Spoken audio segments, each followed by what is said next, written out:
Bene Israeli bari mu buja bwa Misiri. Imana iravuga iti amaborogo yabo yashikiriye aho ndi mwijuru ubu nganda barokore.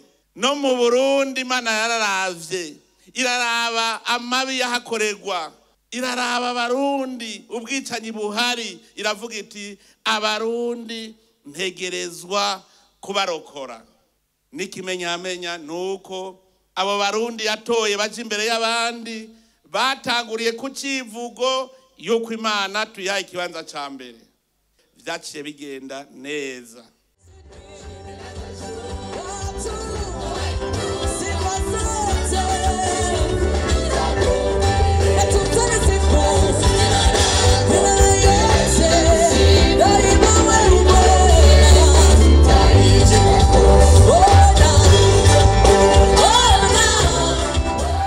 Imana utayeretse kunezerewe ikivuga ngo ntaco nakoze bwa bundi.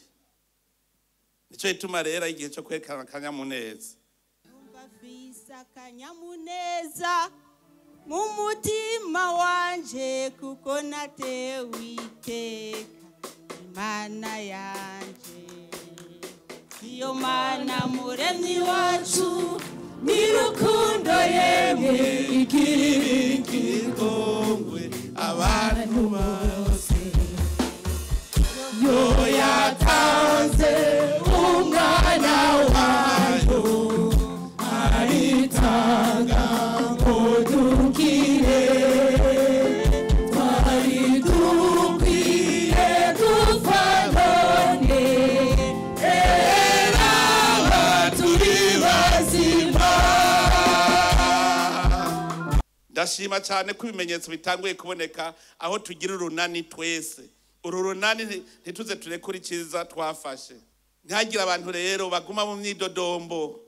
Mu mwidodombo nguribuka ngo cagihe ngo muri wa mwaka ugacuta umwanya aho gukora ibikorwa nguribuka cagihe ngurya ni mubi. Nico gituma iki gihe cyo gusubiza hamwe uravuga uti ndihanye bijya bintu naramenje twarabibonye. Ababivuza akavuga ati vyagenze uku nuku nuku warabona ko babohotse. Uburundi rero nukubukira